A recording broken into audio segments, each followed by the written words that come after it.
మన దగ్గర వచ్చేసి మనం తక్కువ ప్రైస్కి మంచి క్వాలిటీ లేటెస్ట్ డిజైన్ ఇస్తున్నాము.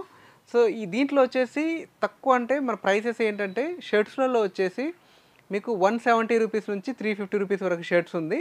ప్యాంట్స్లలో వచ్చేసి మీకు 300 రూపీస్ నుంచి 500 రూపీస్ వరకు ఉంది. మీకు టీ షర్ట్స్, ట్రాక్స్ ఇవన్నీ వచ్చేసి మినిమం 160 రూపీస్ నుంచి అప్ టు 300 రూపీస్ వరకు ఉంటుంది. సో క్వాలిటీతో కంపేర్ చేస్తే మార్కెట్ కంటే మినిమం ఒక 25-30% మన దగ్గర ప్రైస్ తక్కువ ఉంటుంది. అదేవిధంగా అష్యూర్డ్ క్వాలిటీ ఉంటుంది. 15 సంవత్సరాల నుంచి ఈ ఫీల్డ్లో ఉన్నాము. మనం మ్యానుఫ్యాక్చరింగ్ చేసి మన షాప్ వెండర్స్ కానీ, డీలర్స్ కానీ ఎవరైతే మార్కెటింగ్ చేసుకునే వాళ్ళకి ఇస్తాము. సో మేజర్గా ఏంటంటే మనం ప్రతి ప్రోడక్ట్ చాలా తక్కువ ప్రైస్కి మంచి క్వాలిటీ అండ్ లేటెస్ట్ ఐటమ్ అనేది మన షాప్ వెండర్స్కి ఇస్తాము. సో దీనికి రీజన్ ఏంటంటే సింపుల్ రీజన్ అండి, ఏం లేదు. సో ఇక్కడ వచ్చేసి మొత్తం మ్యానుఫ్యాక్చరింగ్ అంతా మనమే అనమాట. So total final output complete అయిపోయిన తర్వాత ఇక్కడ వచ్చేసి మన శాంప్లింగ్ ఎంత ఉంటుంది, మన షాప్ వెండర్స్ ఎవరైతే ఉంటారో వాళ్ళు ఇక్కడికి వచ్చేసి ఈ శాంపిల్స్లో సెలెక్షన్ చేసుకొని తీసుకోవచ్చు. సో మన దగ్గర